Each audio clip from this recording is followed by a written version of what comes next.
And here we go.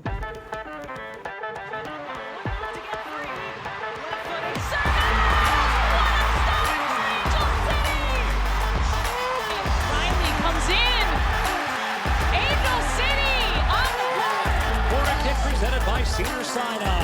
Shifty work into the box. And across, it's in! Oh, it's LaRue! It's a dream return!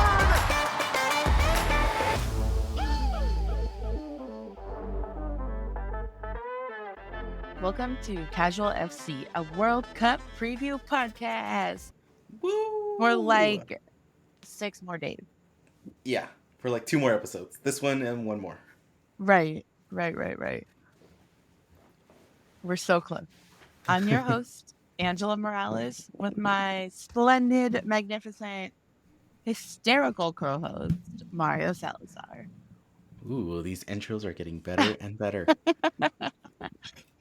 All right, so holy hell, what a quarterfinal. Just generally, I'm tired having thought about the games, like not even played them, watched highlights and watched where I could and replays, and oh my god. I was just laughing to myself right now because I was about to say, see, we told you, don't sleep on the Women's World Cup. It's amazing. And yeah, literally a lot of people have not slept because of the Women's World Cup. So yeah, both of us totally tapped out on one of the games because we were both just like, I cannot stay up this late. Like, I can't. Yeah, it's been a rough couple weeks, that's for sure, for anyone who's been watching like a full-time job and paying attention and keeping up with the brackets, everything. But it's been worth it for sure. Oh, yeah, it totally has been. It's been some amazing, amazing matchups all through the group stages, all through, the round of 16 and now the quarters. So, Right. Brief little episode correction. I feel like we're starting to do these a little more often now that things move so quickly. But we went back to our notes. We were listening to our last episode and realized we kind of messed up. We flipped... we flipped 2 of the matches and the matchups. We said that it was going to be Australia versus Colombia and England versus France, which was not correct. It was, scratch that, flip it around, Australia versus France, England versus Colombia. But Wild times. Either way, we still got the picks right. Yep. England and Australia are moving through. So we got all our picks right except for Japan, which we're going to get to it right now, but that was just another huge upset. We, personally, we started in one of our groups, we started a final bracket challenge. Like, it's like starting from the quarterfinals and on. And I kid you not, like 97% of people picked Japan. Oh, wow. To like win and then win the whole thing. So everybody's bracket just completely blew up. That's a bummer. We'll talk about Japan in a minute, but when does the next round start? The semifinals, the final 4, I think. Yeah. Yes. Yeah. Final 4. We're in the semifinals. Yep, the final 4. First matchup is going to be on Tuesday, August 15th. It's going to be a 1 a.m. match. Spain versus Sweden on Fox, Telemundo, Universo, and Peacock. Most of the games from here on out are just going to be on all 4 networks. So, and I believe on terrestrial Fox. So, no more cable FS1 stuff. But if you're going to watch it streaming, you still need a cable login. It gets really messy. Like we said, watch it on Peacock. It's the easiest thing to do. So, as a quick little recap before we get into what to expect. Spain and Netherlands. Like we said, all of these matches got crazy. Absolutely bonkers. Like we said before, Spain got spanked by Japan. Mm-hmm. They said, nah, this is not who we are, and came back with a vengeance. Then we said, they're going to bring it. They're going to still bring that heat. And they did. They dominated most of this match. And absolutely, they were ready. They were ready for it. And the Netherlands were I felt personally they were like just playing catch up. They were kind of there doing their best to kind of hold back the Spain Right. attack. And Vanderdonk was from Netherlands was out due to yellow card Yellow. accumulation. So they were missing big part of their offense and like or just their team in general. She's a huge leader. For those who don't know her by just name, when we first previewed the Netherlands in the group stages, that name haunted most US fans through the 2019 World Cup. She is a fantastic player. She plays in Lyon with Lindsey Horan. Rewind to the US Netherlands match. Van de Donk ended up with like a cut on her head, wore a shower or a swim cap in the last few like bits of the game. Her Lindsey Horan got into a shoving match. Horan scored off a corner. Like insane. Everything's fine. They love each other. Like it's very much like, oh, that just happened during the game. No big deal. But Van de Donk is a big, big, big player in the Netherlands, and they definitely missed her in this game. Yeah. Yeah, they definitely missed her because, like I said, Netherlands really didn't do much. They were really just kind of holding Spain back. They were really playing, I think, at times they say, teams play up to their opponent's level or play down. They were really playing up to Spain's level in that, like, all they could do was defend at their level. Totally. At the end of regulation, Spain had 13 shots to the Netherlands, 1 shot on goal. So the Netherlands weren't doing anything much around the goal. Number 18 was coming in clutch for Spain. Salma Paraluelo. She's 19 years old, and she was having a freaking game. Like, the announcers couldn't stop talking about her. She couldn't. She was just on the screen half the time, more than half the time. The camera was on her because she had the ball or she was doing something with the play that was important. So really, she was the push of their offense, especially in the second half and into extra or like stoppage time and all that. Yeah. Like she very much led the charge for Spain as legs started to get tired and substitutions were made. She was the constant for them. Yeah. And then Spain finishing out the regular time, Spain thought they had it locked, and they kind of did have it locked. Then comes the crazy extra time that we've been having in this World Cup, same thing in the last World Cup, and more recently in all kind of matchups, NWSL, Premier League, MLS, all of those. They've been doing their due diligence of like adding time that is actually needed, adding time that's been wasted. So especially there was 12 with VAR review. They're really like adding that on, and that's why the amount of stoppage time is so large. One VAR review is like 7 minutes. Yeah. I mean, to me, I think we've talked about this before, but the whole VAR thing to me is like, it's very useful, but their number one rule, it's like the first commandment of VAR is it clear and obvious? And the thing is, if it takes you 10 minutes to figure something out, if it was clear and obvious, it was not, so leave it alone. Totally. It's like, this was not clear and obvious because did it take you that long to download the video? To to upload it? Like, was the cloud? Do you have Wi-Fi? What takes so long? It's so weird to me. So yeah, but with all of that, they got 12 minutes of stoppage in the second half, and 2 minutes into that, the Netherlands tied with the match. So really, player of the match for the Netherlands was the goalpost. That shot went in, looked like it was heading out, caught the goalpost like at the right angle, then bounced back in, and it's just like, that's what sent them into their overtime. Spain eventually won it, and that is that. Spain is in the semifinals for the first time ever. So huge big ups to Spain, and exciting matchups coming up with them in Sweden. Definitely. And with Spain, I want to say, and on the recap with Kristen Press and Tobin, they talked about, or they are talking about, I don't remember if it was a preview clip or a clip from the last episode. They talked about the lack of respect for the women's team and the women's game in Spain. and how this team especially deserves so much more support and respect and all of that. I believe we mentioned it in the groups. I don't quite remember because it feels like that was 100 years ago at this point. But there's been a lot of controversy on the Spanish team regarding their coach and things with the federation.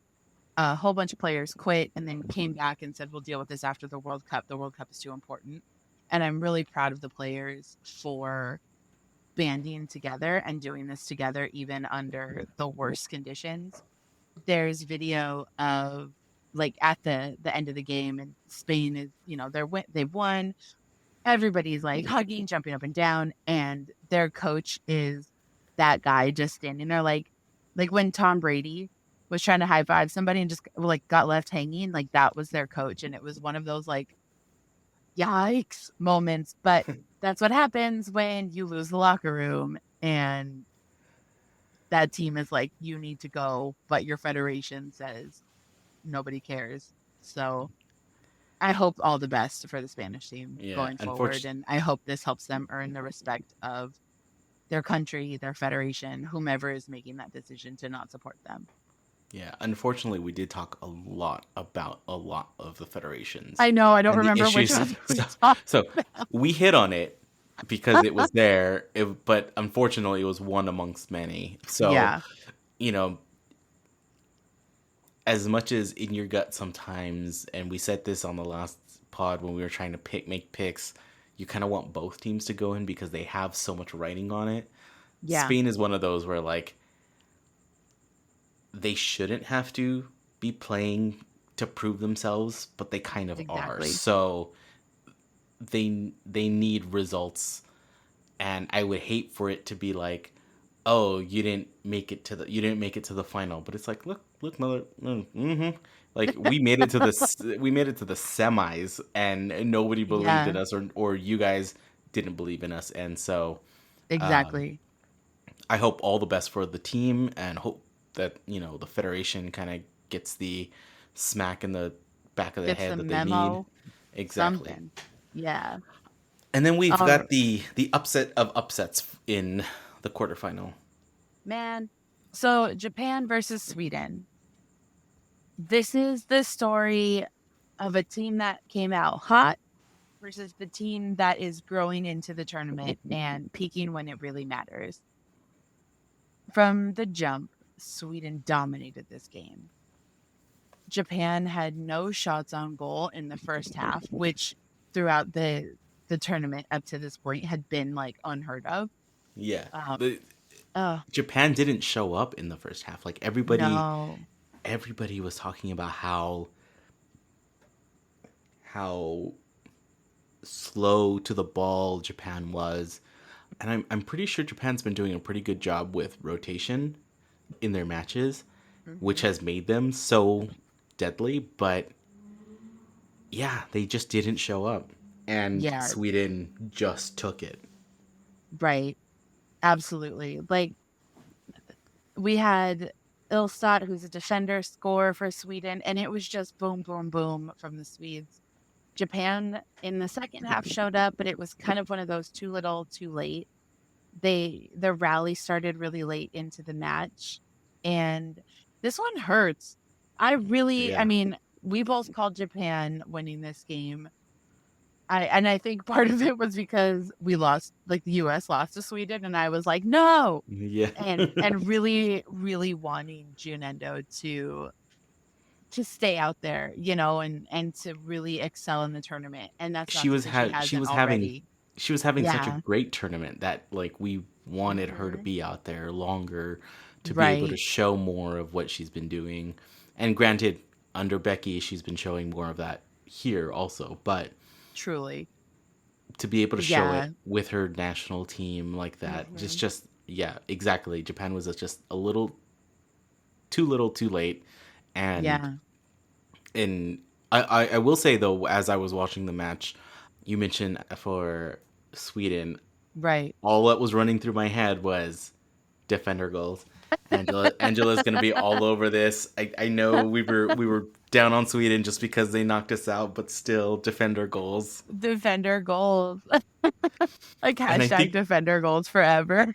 And I think she's one of the higher like scoring. Like I don't think she's going to be in the running for the Golden Boot, but she's Right. still like amongst the top scorers for the tournament. So Yeah.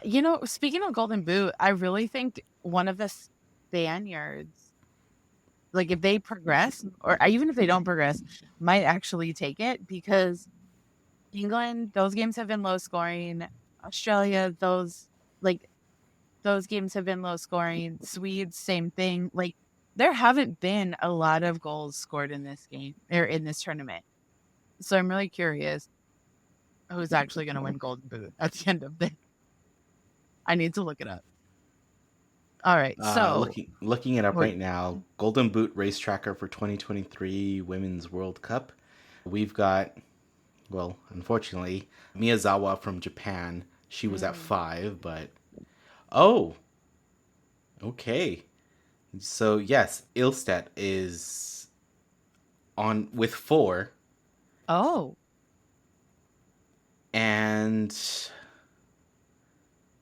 let's see. The next player that is still in it is down to Haley Rosso from Australia, and she's at 3. So interesting. So depending on how these games go, Japan could take home the Golden Boot. Like it is very possible. Like Sweden. no, Japan. If Oh they yes, I stick, mean yeah, it's very possible.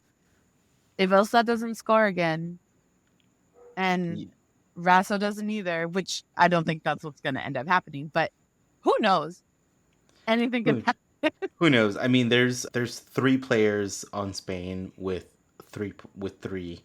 Oh, okay. Lauren James, we'll get to it, but she's at 3. And then Lauren Hemp with England is at 2. So I mean, it's possible, but it's very possible that Japan takes it. Awago takes it and becomes the Golden Boot winner. That would be after being that'd be eliminated. dope. All right, so we've got Spain versus Netherlands recap, Japan versus Sweden recap. Who do you think is going to take this next match between Spain and Sweden? Fine. Okay. Dun dun dun. We based our previous picks on the performance and the momentum they have going into it. Mm-hmm. It's gonna be a great matchup. Oh, 100%. I'm thinking Sweden though. Yeah, I agree. Sweden is just clicking right now. Yeah. This last game for them was just like boom, boom, boom, lights out. And this is the Swedish team that everyone knew existed in the groups and was like, oh yeah, they just got to make it out of groups and it'll be a different story. And with Japan being knocked out, we will be guaranteed a brand new Women's World Cup champion. Japan was the last team that previously has won before. So, doing a whole repeat. Now, all the teams that are left, Spain, Sweden, Australia, and England, are all first timers if they win. So I think there's going to be that little extra sauce of drive on everyone. So I mean, I say Sweden. I think it's going to be a very, very, very tight. I'm even gonna give a score prediction. I think it's gonna be 2-1, and that second goal from Sweden's probably gonna come like late in the second half. Yeah. So it's gonna be like a scramble towards the end, and I don't think Spain will make it. So, but by razor thin margins. So I'm going Sweden. I also think that it's going to be Sweden. I don't think I have the cojones to drop a score. Partly because I'm nervous. My brain said 3-2. Then I got really nervous and said I can't do this. So there will be gold. Guaranteed. I'm really curious to see how the teams match up together too. Sweden is a tall team. Yeah. And that's one thing I noticed. Like, just the physical stature of different teams matching up against other teams is really interesting to me. I Just mean, Japan played to that where I they pretty much did not kick into any of the few, unfortunately, yeah, corner kicks that they got. They did not kick them into, or any of their set pieces didn't go into the actual like into the box. into the traffic. It didn't go Yeah, into the box with everybody standing there because Sweden towered over the Japanese players, so they did a lot of kind of playing out to the outside box, trying to drive it in differently. So yeah. um, I'm curious if Spain does something similar. The Swedes are tall.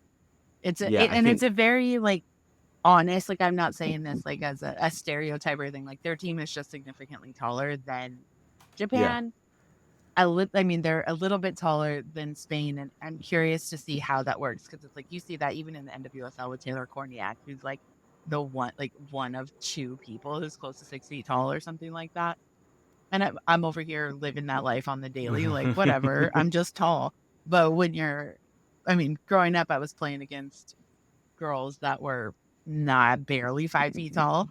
So yeah, it's a big difference when you're looking up to somebody like, oh, I have to defend that. Oh, cool, cool.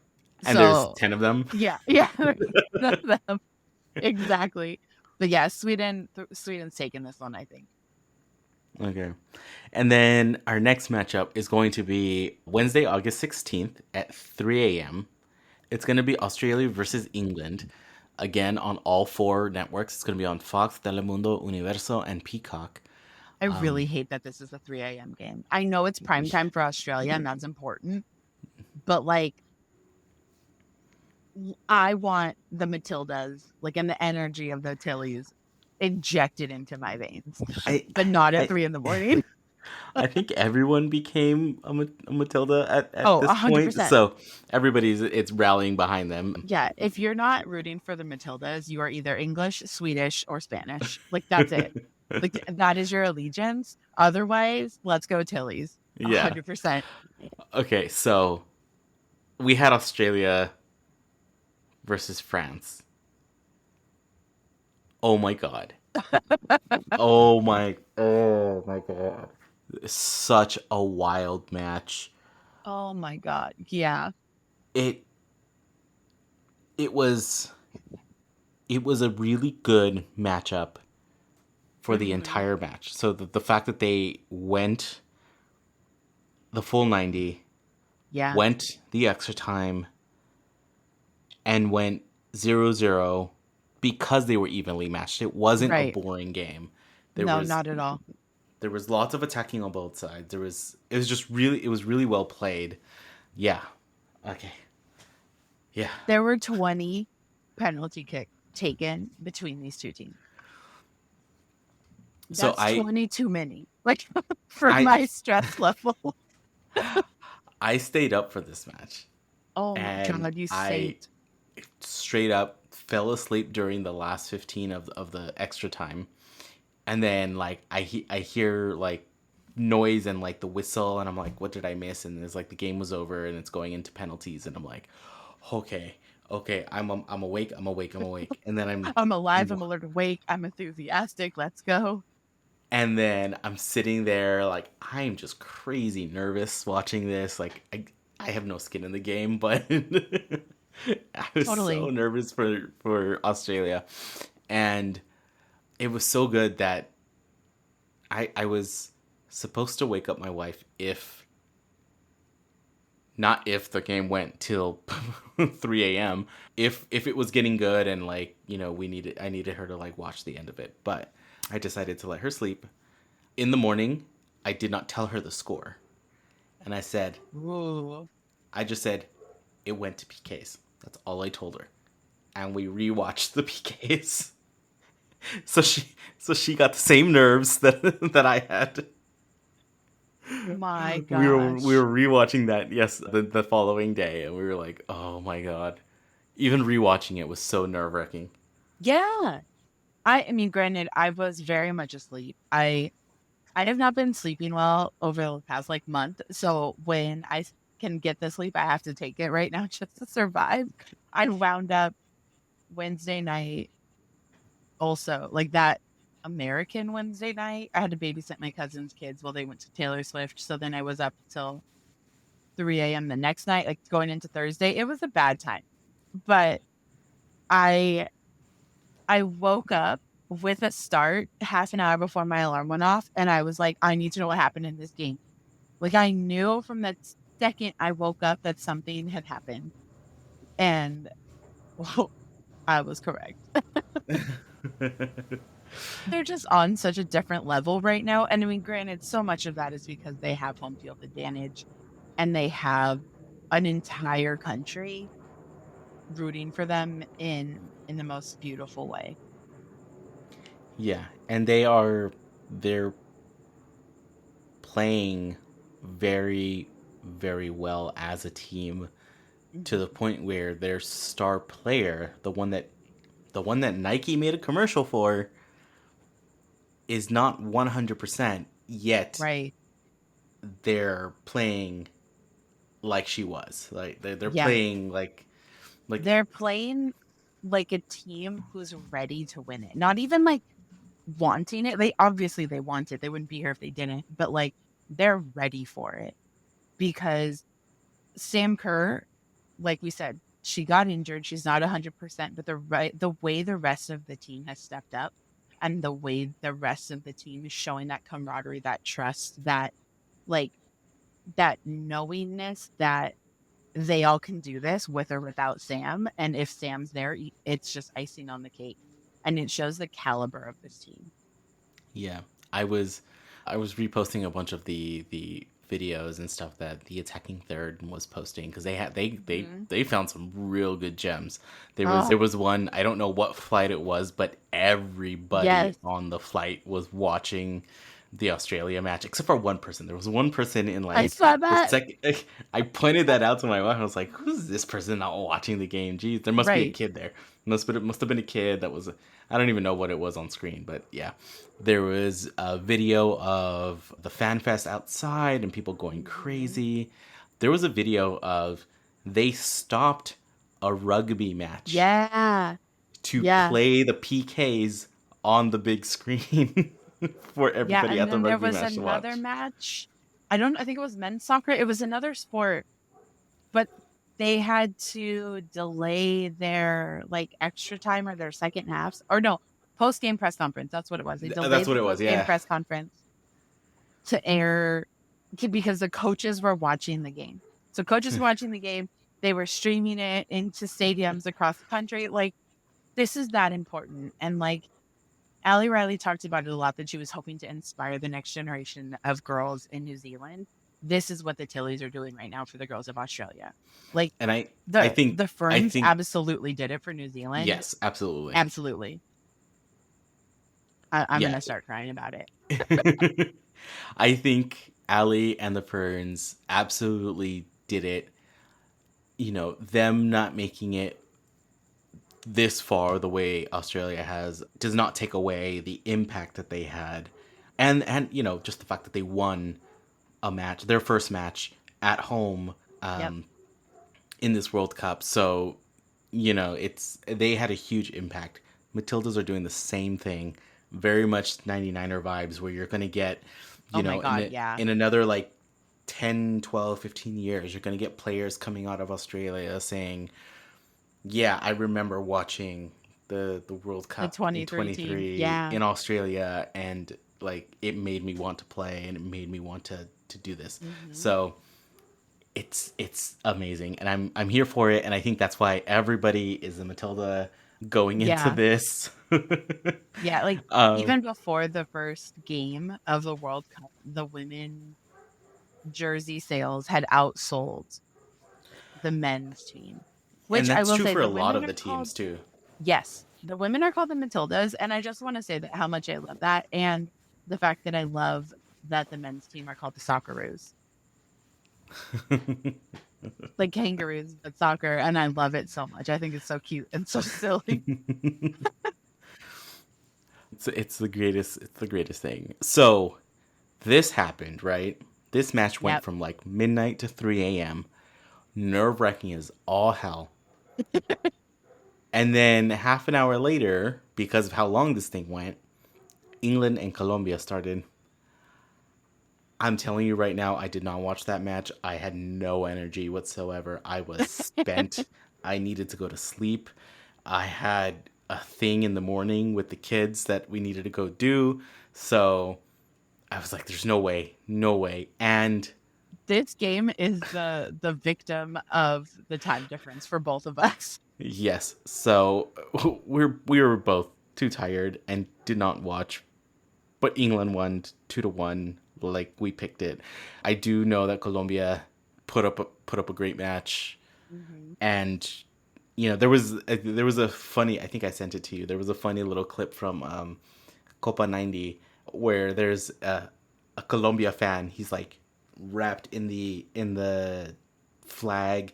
He has a sign. I don't even remember what the sign said, but he was like full on like I am here. And one of the Copa 90 people were like interviewing him, and he was talking about, he's like, I put this entire trip on a credit card. Yes. He's like, I've got 48 months to pay it off. It'll get paid off little by little, but I needed to be here. Yeah. And the crazy thing is that this is like, honestly, Colombia not beating England is just because of investment. Yes. Honestly, the skill is there. It's the investment and the practice and the matchups of high caliber teams that Colombia isn't getting right now. The skill is totally theirs, and come next World Cup, I would imagine a lot of these teams, hopefully they get the more investment and they get the things that they need, like having New Zealand, having Jamaica, having Colombia, having all of these teams be able to step up with support behind them and face these giant powerhouses in England, in the US, in like France, Canada, Germany. Yeah. And granted, some of these teams went out pretty early, but still it's just saying that the women's game is getting that much better across the board. It's getting that much better. It's getting that much closer. And to have Canada be going through issues with their federation, the US still kind of going through issues with their federation, but also coaching issues. And this is a big transition time for the US. For Germany, they're still rebuilding their team. For all of these bigger teams that we expected to kind of run through the standings, there's reasons. They're not excuses by any means, but there's reasons why they're not there. And the biggest one is that the parity between the teams is getting smaller, and it's amazing. Oh yeah, this is the competition we want to see. Everybody thought that expanding the World Cup to 32 teams and introducing all of these debutantes was going to be a steamroll, and it didn't. It was not that at all. It just showed that the skill level was there to make things exciting. Yes, a lot of them got booted out pretty quickly, but that's not to say they got booted out easily. Exactly. Right? They didn't get steamrolled through it. They fought, and they had some great matches. The thing I was going to say, number one, you reminded me, federation issues, coaching issues. I went to check our favorite website right now. Has Vlatko been fired yet? No, he hasn't been. They're not going to make an announcement until after the World Cup, because if they drop an ounce of information, no one's going to care in this country. And I mean, about the World Cup. And we also have a bid to host the next one after the men's that is being hosted here. So I think there's probably some bigger heads prevailing on this, but people still want to see. Also, I was going to mention, after we recorded our episode, they released the Lauren James issue. So she got a red card in the previous match with Nigeria, where she stomped on our cancer-saving hero, Michelle Lozier. Right, our superhero of the player. And she knew she messed up, and she took her red card. She left. She did her apology afterwards. You know what? It is what it is. I know things get heated, and I know things happen, but you also have to take your consequence. So FIFA actually reviewed that, because it was a violent conduct. It wasn't just a, double yellow, you got sent off. It was a straight red for violent conduct. And so FIFA had to review it, and they actually extended her for another match. So she is out 2 matches. So she was out this match, and she will be out the semifinals. So if England moves on to the final, then she will be able to play. But as we're saying right now, we're calling that hometown energy, and we're saying Australia is going to go through. Go Tillies! Like, I wish I could just teleport and have some really good coffee, enjoy Australia, catch the match. I don't even need to be at the stadium, well, like inside the stadium. Like, let me just watch it with a bunch of strangers on a field. Like, give me just... This energy is my favorite when it comes to sports. Like, I want hometown, unexpected victories from a team. Like, give it to me. I think I'm going to make this one my priority to watch. 100%. So I think I'm definitely going to go to sleep way early. Wake up at... I might miss the first bit of the match, but I'll wake up at 3 a.m. Yep. Catch this match. Maybe take a I power think I'll nap kick and then myself if I don't catch it. if you miss it. Yeah. If you wake up and you see all the posts about what happened. All right, so we're saying Australia. Any score prediction on this one? Ooh. That you don't want to give one for the previous one. Ooh. I think Australia wins 2-1 in extra time. Oh. Okay. I think it's gonna go. I think it's gonna be close, but I think they're gonna pull it out in extra time. No PKs. No one wants more. My heart can't take PKs. No. What say you? I think it's gonna go 1-0. Ooh. 1-0 regular time. Oh, that's stressful. Yes, that's the hard part. Is that means that the game is going to be stressful. Now, I don't want it to be like they come out the gates and they score in the 3rd minute, and then you have to go 87 minutes of stress. Yep. I want it to be a halftime goal. Yeah, beautiful goal heading into the half or something like that, or right after the half. But it's going to be stressful. No matter what, this match is going to be stressful. Absolutely. All right, so we've got Australia and Sweden as our final matchup, as the Women's World Cup final. And then we have Spain and England as the 3rd place matchup. We'll find out on the next episode how right we are. So with that, if you've been listening to us this far, thank you. Subscribe. Hit that subscribe button on, Apple Podcasts, Spotify, Google Pod, anywhere. Check out casualfc.com. You'll get the links to all the different places that you can find it. Tell a friend. Tell them to go to casualfc.com and get a link to wherever they want to go see it. Follow us on all the socials at casualfcpod. And that's going to be on Instagram, Twitter, TikTok, Threads. And then keep an eye on our feed. We'll be posting TV schedules. Even if we got something wrong in here, I'll correct it and it'll be right by the time you see it. Share it with people, like it, do the thing that everybody keeps talking about in their reels where it's just hit the share button and copy the link. It makes the algorithm do stuff. Yeah. I don't know what the algorithm does, but just do stuff to make it do stuff. Nobody knows what the algorithms do. Just support the things you like and comment and leave us reviews and let us know how we can get better. All that good stuff. And with that, thanks for listening. Catch you on the finals and catch you back when we're in our regular season Angel City mode. So we're almost there. We're almost there. Bye. Bye.